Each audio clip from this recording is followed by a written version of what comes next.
Se sei fermo da tempo sullo stesso punteggio, è perché ti mancano le conoscenze per progredire.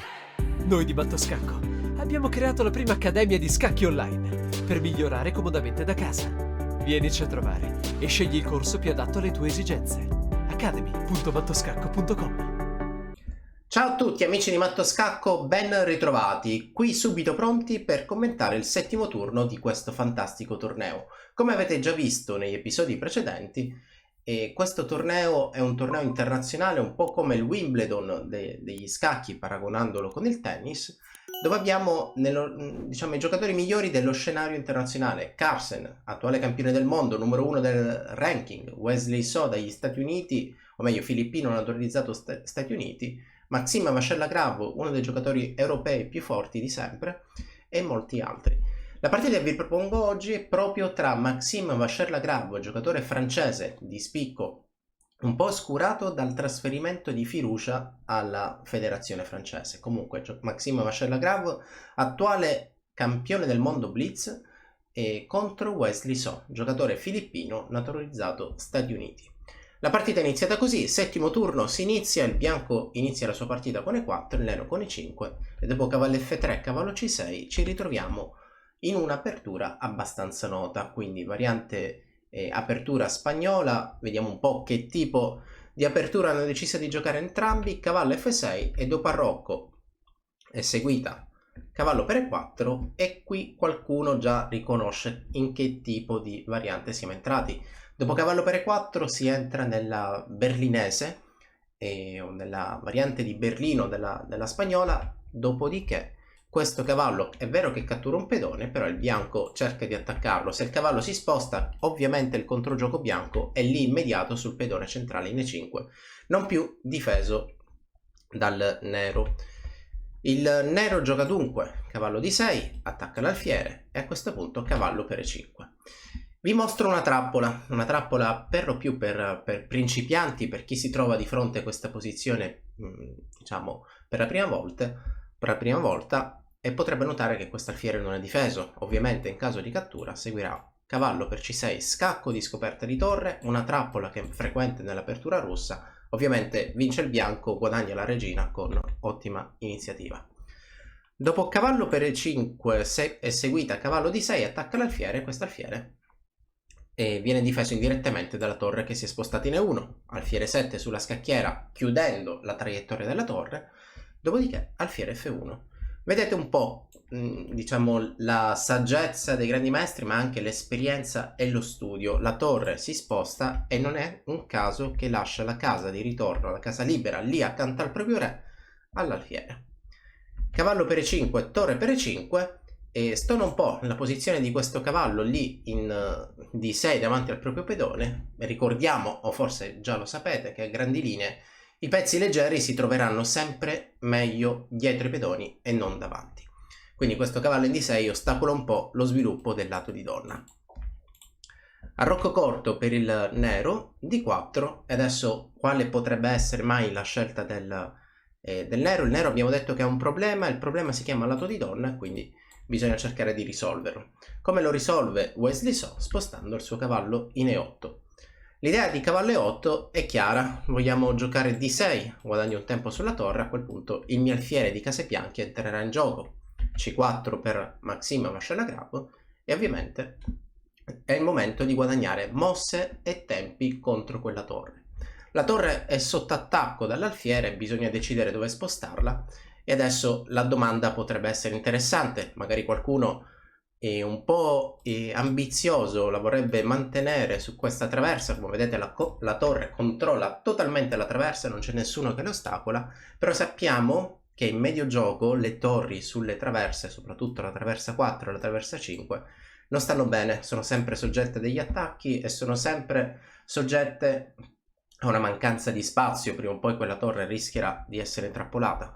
Dunque, dato che le torri, così da compitino io prendo un manuale di scacchi e tra le tante informazioni che leggo c'è sempre scritto le torri sono forti nelle colonne aperte. Effettivamente questa è una colonna aperta perché non ci sono pedoni e allora diciamo che la mia scelta sarà tra queste ritirate. E4 potrebbe essere un'opzione, il problema è che in E4 sarà in futuro, o comunque nel giro di qualche mossa, è soggetto a un nuovo attacco. E allora potrei metterla in E3. Il problema di E3 è che chiudo la traiettoria del mio alfiere. Stessa situazione qualora andassi in E2. Come vedete l'alfiere in F1 soffre. E allora la scelta migliore è proprio riportarla indietro nella sua casa di partenza. D5 per il nero, è il momento di accelerare lo sviluppo e a questo punto la cattura del pedone da parte del bianco. Donna riprende alfiere 3 e dopo alfiere 6 il cavallo si sviluppa, attacca la donna che si sposta in D7. È tipica situazione, si è creato un piccolo squilibrio strategico perché la posizione dice il bianco ha un gioco un po' più attivo e ha un pedone isolato. Il nero deve cercare di bloccare questo pedone, ma finché il bianco riuscirà a guadagnare spazio e iniziativa con questo suo pedone in D5, ok, le frecce sono andate un po' storte, ok, diciamo che finché il bianco ha la possibilità di valorizzare questo suo pedone D per conquistare spazio, il bianco avrà un ottimo gioco. D5 sulla scacchiera, si guadagna un tempo su quell'alfiere che dovrà spostarsi. Alfiere F5 sembra abbastanza naturale e a questo punto donna B3. Da adesso in poi vedrete una sequenza di mosse che mi piace paragonare un po' alla box, perché un giocatore attacca, cerca di prendere spazio e iniziativa, l'altro si difende e vediamo un po' com'è andata. Quindi D5 è il primo, diciamo, il primo pugno scagliato verso l'avversario. Ok, metafora non più appropriata. Quindi dopo D5 l'alfiere si sposta, donna B3, nuovo attacco, bisogna difenderlo, cavallo D6 difende e alfiere, o meglio, torre C1 minacciando indirettamente una coordinazione su C7, chissà, forse tra qualche mossa effettivamente si verificherà. E dopo 6, cavallo A4. Qual è l'idea? L'idea, scusate, è chiaramente quella di saltare in C5. Una volta che salta in C5 ti attacco la donna e da C5 ti catturo anche B7. Cavallo E4 giocata in partita. Questo cavallo si trova in una posizione interessante perché immediatamente neutralizza la minaccia avversaria. Il problema è che quando io te lo attacco, e così ha fatto il giocatore francese, dopo che si sposta permetterà il salto in C5. Il punto B7 è un punto abbastanza appetibile perché chiaramente abbiamo un'immediata coordinazione dei pezzi bianchi e dunque donna C8 sulla scacchiera. Alfiere F4, attacco quel cavallo che difende un po' tutto, che regge tra virgolette la baracca perché regge il gioco, e dunque in questo momento alfiere per D6, alfiere per cavallo romperebbe la difesa avversaria perché chiaramente come si diceva prima il cavallo reggerà il punto B7. Torre D8 giocata, il nero probabilmente non ha di meglio che cercare controgioco contro questo pedone isolato in D5 e quindi bisogna cercare di fare qualcosa al riguardo. La domanda potrebbe essere in che modo il bianco può migliorare la sua posizione minacciando chiaramente la cattura in B7, perché ricordiamo che ogni volta che noi abbiamo i pezzi meglio coordinati rispetto al nostro avversario devo cercare di migliorarli mossa dopo mossa e l'ideale sarebbe cercare di non dare controgioco al nostro avversario. Dunque, se alfiere per D6 potrebbe essere la mossa che prima o poi il bianco è disposto a fare, il piccolo miglioramento potrebbe essere non subire scacchi su questa diagonale. A tal proposito, Maxime, lo scelegravo, giocare H1, H6 da parte del nero e questo è il momento di creare questa sequenza. Alfiere cattura cavallo, tolto il difensore, mi mangio il pedone così contento allegramente e dopo torre B6 sembra che sia tutto difeso, sembra che il bianco abbia sbagliato qualcosa nei calcoli perché la donna è sotto attacco. Dietro di lei c'è un cavallo, o meglio nella stessa traiettoria. La donna cattura la torre, mossa molto bella. Il bianco, che ha guadagnato un pedone, dà alla propria donna sulla torre e ovviamente dopo la ripresa la torre riprende la donna avversaria. A questo punto, effettivamente dal punto di vista materiale, perché questa torre verrà catturata, la posizione è equilibrata se non fosse che il bianco è rimasto con quel pedone in D5. Ricordate quel pedone che dava tanto spazio, quel pedone isolato che magari qualcuno potrebbe considerare una debolezza? È ancora lì superstite, pronto a prendere spazio. Dal punto di vista tattico, dopo torre per C8, si potrebbe giocare, dopo la ripresa, e la tattica vuole che cavallo D6 sia una mossa risolutiva, una mossa vincente, doppio sulla scacchiera, due pezzi sotto attacco non si possono difendere entrambi, o meglio, posso difendere la torre, che in realtà è già difesa, però il problema è che la posizione che ne deriva è una posizione compromessa. Tra l'altro sfortuna vuole, o forse calcolo, che dopo il cambio la cattura della torre, arriverà questo torre 8 decisivo. Tornando qualche mossa indietro, dopo donna per b6, pedone per, catturo la donna, alfiere riprende, e a questo punto torre scacco intermedio. Il re si sposta, continua l'iniziativa del bianco che, come vi dicevo, sta cercando di mettere alle corde il suo avversario, mossa dopo mossa, crea minacce, crea attacchi, e quindi anche cavallo d6 effettivamente riesce in questo. Attacco l'alfiere, attacco il pedone. Alfiere difende, qualcuno istintivamente catturerebbe l'alfiere, però occhio che ci sta anche attaccando la torre. Alfiere scacco intermedia, il pedone difende, questo scacco che sembra spontaneo, comunque importante perché provoca il pedone in g6 che rallenterà il rientro del re avversario. Alfiere 4 sulla scacchiera. Di fatto la torre bianca è difesa dal cavallo e quindi non ci sono problemi per proseguire. Alfiere per b2, cambio delle torri e a questo punto cavallo c4. L'istintiva cavallo per f7 potrebbe non funzionare perché dalla parte del lato di donna sono rimasti due pedoni superstiti con il sostegno degli alfieri, quindi, o meglio, quest'alfiere magari non sosterrà chissà quanto, però due pedoni che avanzano sono sempre molto fastidiosi. Di fatto questo re comunque è ancora in grado di rientrare in difesa. Cavallo c4 è molto più concreta perché sto minacciando un alfiere e voglio catturare questo pedone. Quindi l'alfiere rientra indietro, cavallo per b6, qualcuno, o meglio, mi piace sempre immaginare che ci sia qualcuno che chieda. Qualcuno potrebbe dire, ok, alfiere d4 difendo tutto, però il pedone avanza. E sono così fortunato, o forse bravo, perché quando tu mi catturi questo alfiere, io spingo ancora, minaccio la promozione. E quando tu difenderai, io catturo. Il problema di questa posizione, qualcuno deve difendere questo pedone, probabilmente sarà l'alfiere, il problema è che in due mosse gioco questa, ti attacco l'alfiere e promuovo. Quindi ti obbligo lo stesso a darmi il tuo alfiere. La partita dunque continua.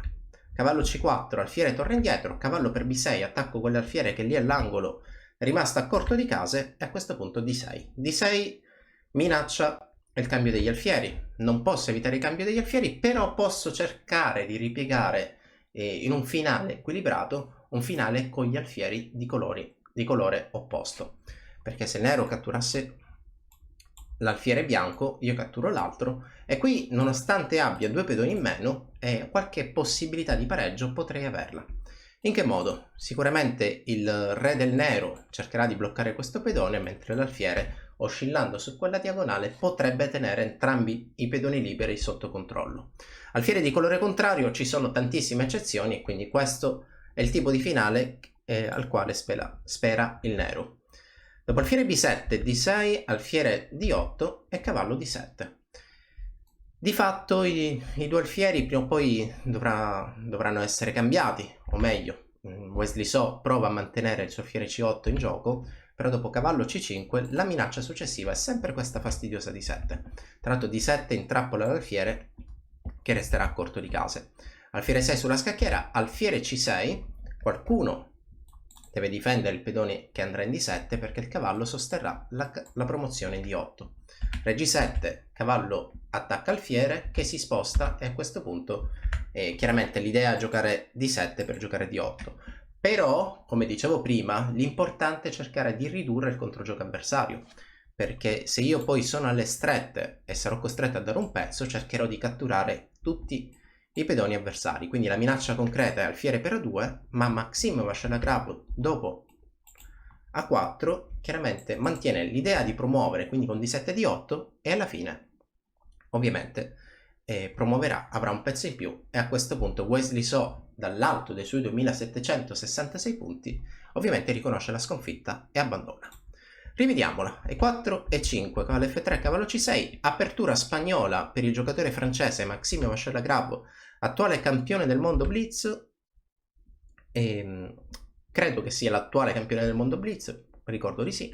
Cavallo per e4, torre 1, quindi variante berlinese della spagnola.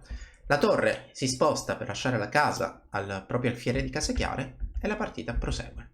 A questo punto dicevo prima che la torre non sta benissimo nel centro della scacchiera, quindi prima o poi bisogna che il bianco la ricicli da qualche parte e la riporta proprio nella casa iniziale. D5 giocata e lo squilibrio che si crea è questo qui. Il bianco ha un pedone isolato, un pedone in D5 abbastanza forte, però dopo l'alfiere F5 il nero dice la sua, nel senso abbiamo sempre una coppia degli alfieri da nero che potrebbe dar noia, potrebbe dare un po' di fastidio sul lato di donna, ma il bianco non è d'accordo, perché il bianco, così come abbiamo visto, attiva la sua torre, poi attiva il cavallo, vuole saltare in C5, il nero lo evita, però il bianco lo ripropone, salto in C5 ti obbliga a mettere i pezzi sulla traversa numero 8, sulla traversa iniziale, e questo chiaramente non è qualcosa di buono. Si può intuire che qui è il bianco che sta prendendo un'iniziativa che pian piano lo porterà a qualcosa di più. Dopo alfiere per D6 c'è questa piccola sequenza che ho paragonato magari a qualche incontro di box, in cui alla fine uno scacco dopo l'altro il bianco migliora la posizione e questo pedone in D5 superstite fa la differenza. La partita è continuata, quindi il cambio delle torri, il cavallo torna indietro, mossa molto utile, attacco il pedone, attacco l'alfiere, che torna a sua volta indietro, però dopo l'avanzata e dopo questo cambio effettivamente il pedone D è inarrestabile. Quel pedone in D5 era un pedone isolato, più si va avanti più diventa un pericolo per l'avversario, ed è così inarrestabile perché nel giro di qualche mossa, soprattutto adesso con questa splendida mossa 4 intermedia, quel pedone D è realmente inarrestabile e il giocatore francese vince. Non resta altro al giocatore degli Stati Uniti di arrendersi.